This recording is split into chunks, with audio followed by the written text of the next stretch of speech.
প্রিয় দর্শক মন্ডলীরা, আমাদের পিছনে কৃষক কাকাদেরকে দেখছেন, তারা 45 ডিগ্রি রোদের ভিতরে কাজ করতেছে। চলুন তাদের কাজের অনুভূতিটা কি জানতে চেষ্টা করি। আসসালামু আলাইকুম চাচা। সালাম, রহমতের কালাম। মিনিট সময় হবে ইন্টারভিউ যাওয়ার জন্য? হ্যাঁ বাবা, হবে, বলো। চাচা, আপনার নাম কি?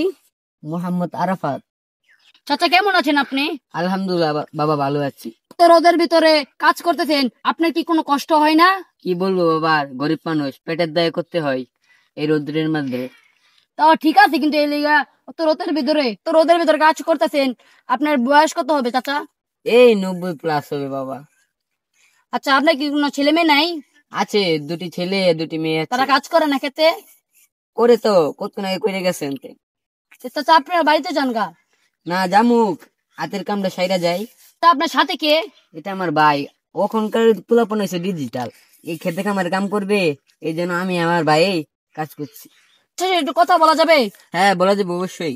হ্যালো, আসসালামু আলাইকুম চাচা। ওয়ালাইকুম আসসালাম, রহমতের কালাম। না, চাচা অনেক রসিক মানুষ।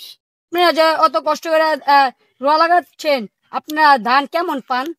পাই আর কি, খেতে কামারে কাম করিয়া যেরকম পাই সংসারে চলে যাই। অত বড় ক্ষেত, আপনাদের সংসার চলে তো 10 গ্রাম মানুষ খেতে পারবে, তাহলে ধান কত কম পান কেন? বাবা দেখতেছে তো অত বড় ক্ষেত, কিন্তু ফসলও তো হয় না। যেরকম হয় আমাদের সংসারটা কোলে বলে চলে যায়।